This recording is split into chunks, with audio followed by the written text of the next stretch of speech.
దేవునికి ఇవ్వాలి. కపటంతో కూడిన నటన. యూదా ఇస్కరియోతు వచ్చాడట, ముద్దు పెట్టుకున్నాడు. తెలియని వాళ్ళు ఏమనుకుంటారు, అమ్మో ఎంత ప్రేమో యేసయ్య అంటే ఈయనకి అని అనుకుంటారు. అవునా కదా? చెప్పరేంటండి మీరు? అరే నేను లేఖనం తీయకముందే మీకు అర్థమైపోద్ది కదండి. అమ్మో ఎంత ప్రేమో, 12 మందిలో ఎవరికి లేనంత ప్రేమ ఈయనకుంది అని అనుకుంటే, కానీ ఆ ముద్దు దేనికి పెట్టాడంట? పట్టించటానికి పెట్టాడు.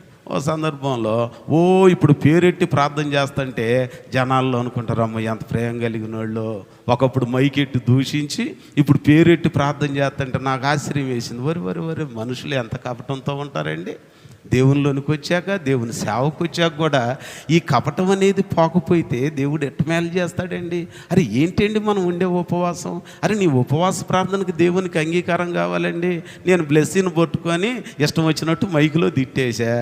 నువ్వు ఎటమటిదాని మళ్ళీ ఇప్పుడు ప్రభువా బ్లెస్సింగ్ దీవించయ్యా, బ్లెస్సి ఇంటిని దీవించయ్యా, దెమ్మరించయ్యా, కొమ్మరించయ్యా. ఏంటిది చెప్పరేంటండి? అది మీకు వినపట్లేదా? నా లాంగ్వేజ్ ఏమన్నా మీకు అర్థం కావట్లేదా?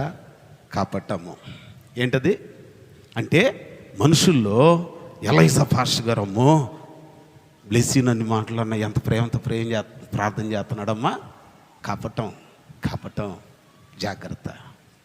దేవుని సన్నిధిలో ప్రభు పాదాల దగ్గరికి వచ్చిన మనం నీ మాట ఎట్ట ఉండాలనంటే yes be yes or no be no.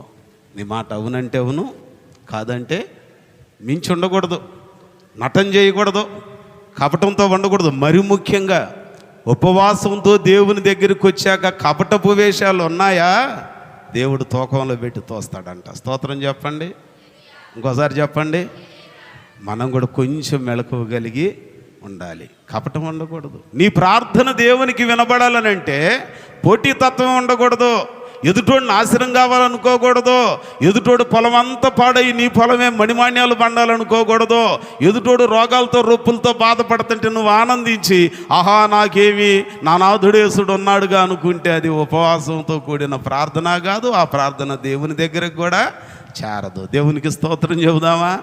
కాబట్టి ఏది నీకు ఉత్తమమో